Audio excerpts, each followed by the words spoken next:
پہلے اس لفظ کو سمجھیے، شہادت کسے کہتے ہیں؟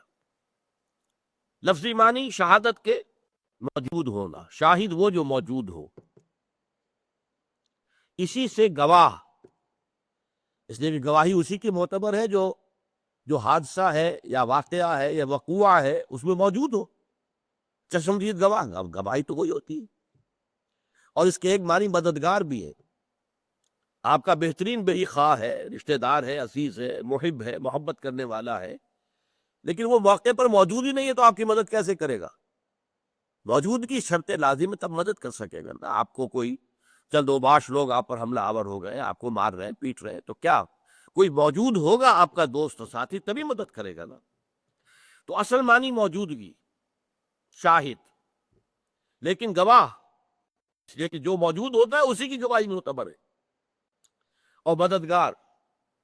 وَادْعُوا شُهَدَاءَكُم مِّن دُونِ اللَّهِ إِن كُنتُمْ صَادِقِينَ، سورہ بقرہ میں جو چیلنج کیا گیا ہے، وَإِن كُنتُمْ فِي رَيْبٍ مِّمَّا نَزَّلْنَا عَلَىٰ عَبْدِنَا، اگر تمہیں واقعتاً کوئی شک ہے اس چیز میں جو ہم نے اپنے بندے پر نازل کی، یعنی قرآن، یعنی شک یہ ہے کہ یہ محمد نے خود نہ گڑھ لیا ہو، فَأْتُوا بِسُورَةٍ مِّن مِّثْلِهِ، تو تم بھی پھر ایک صورت اس جیسی بنا کر لے آؤ۔ وَادْعُوا شُهَدَاءَكُم مِّن دُونِ اللَّهِ، اپنے سارے مددگاروں کو بلا لو اللہ کے سوا، جنات کو بلا لو، انسانوں کو بلا لو، خطیبوں کو، ادیبوں کو، شعراء کو، سب کو بلا لو۔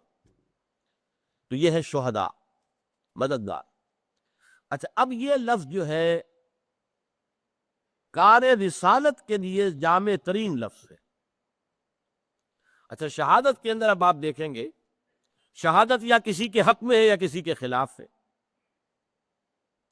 ایک مقدمے میں آپ گواہ ہے تو یا تو مدعی کے حق میں آپ گواہی دے رہے ہیں تو ظاہر بات ہے مدعا علیہ کے خلاف جائے گی، یا مدعا علیہ کے حق میں گواہی دے رہے ہیں تو مدعی کے خلاف جائے گی، تو لا محالہ۔ اب اس میں کیا ہوتا ہے قرآن مجید میں، اگر لام کے ساتھ آئے تو کسی کے حق میں گواہی دینا، شہیدہ لہو، اس نے اس کے حق میں گواہی دی۔ علیہ کے ساتھ آئے تو کسی کے خلاف گواہی دینا، شہیدہ علیہ ہے، اس نے اس کے خلاف گواہی دی۔ چنانچہ سورہ عامیمہ سجدہ کے اندر فرمایا گیا ہے کہ قیامت کے دن انسانوں کے اپنے ہاتھ پاؤں، ان کی اپنی کھالیں انسانوں کے خلاف گواہی دیں گی۔ اس وقت انسان چیخ اٹھیں گے، قالوا لما شہدتم علینا، تم تو ہمارے جسم کے حصے، میرا ہاتھ، میرا پاؤں، میری آنکھ، اے اللہ اس نے بدبخت نے مجھے یعنی آنکھ کو اس کے حوالے کیا تھا، اور یہ نامحرموں کو دیکھتا رہا، لذت لیتا رہا، آنکھوں سے گناہ کرتا رہا، آنکھوں کا زنا اس کو کہا حضور نے۔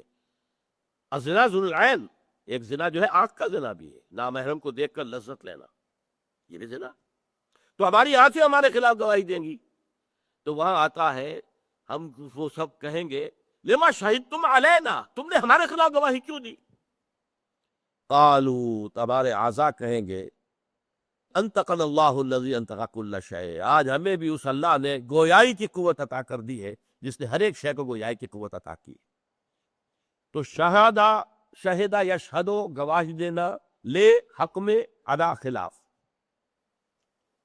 اب دیکھیے نبی اور رسول جب آتا ہے وہ اللہ کے حق میں گواہی دیتا ہے، اللہ ایک ہے، اللہ ہر ذوف سے، ہر احتیاج سے، ہر کمزوری سے پاک ہے، اعلیٰ ہے، منزہ ہے، عرفہ ہے، گواہی دے رہا ہے۔ پھر وہ اپنے زبان سے گواہی دیتا، اللہ نے یہ فرمایا ہے، اللہ نے یہ فرمایا، اللہ نے یہ حکم دیا۔ اپنے عمل سے گواہی دیتا ہے، ان تمام اعمال و احکام کے اوپر عمل کر کے دکھاتا ہے۔ یہ سارا عمل جو ہے اللہ کے لیے گواہی ہے، اللہ کے حق میں گواہی ہے، اللہ کے لیے گواہی دی جا رہی ہے۔ جن پر گواہی دی گئی ہے، اب قیامت کے دن یہ گواہی ان کے خلاف پڑے گی کہ اللہ تعالیٰ جو ہے جب قوموں کا حساب کتاب ہوگا تو پہلے نبیوں کو کھڑا کریں گے، رسولوں کو، تم تک ہمارا جو پیغام آیا تھا تم نے پہنچا دیا تھا کہ نہیں؟ پروردگار ہم نے پہنچا دیا تھا۔ اب پوچھیں گے لوگوں سے کہ تم نے کیا کیا؟ فرض کیجئے کہ رسول نہیں آئے تو کہہ سکتے ہیں اللہ ہمیں تو کسی نے بتایا ہی نہیں، کچھ پہنچایا ہی نہیں، محاسبہ کس بات کا؟ ہمیں کسی نے بتایا نہیں نماز پڑھنی فرض ہے، نہ نماز پڑھ کے دکھائی، تو نماز نہ پڑھنے کا ہم سے محاسبہ کیسے؟ ہمیں کسی نے بتایا نہیں کہ شراب جو ہے وہ حرام ہے، تو ہمیں کیسے پکڑا جائے گا شراب پینے پر؟ یہ عذر جو ہے ختم کرنے کے لیے نبی گواہی دیتے ہیں اپنی زبان سے، اپنے عمل سے، اللہ کے دین کے حق میں گواہی دیتے ہیں، جو گواہی لوگوں کو خلاف پڑے گی قیامت کے دن۔ دیکھو ہم نے تمہیں بتا دیا تھا، تم یہ نہیں کہہ سکتے، یو کانٹ پلیڈ اگنورنس، تم یہ نہیں کہہ سکتے کہ تمہیں معلوم نہیں تھا۔ تم نے جو کچھ کیا ہے علم کے بعد کیا ہے۔ یہ ہے رسالت کا مقصد، اور قیامت کے دن اس طریقے سے گواہی دینی ہوگی تمام انبیاء۔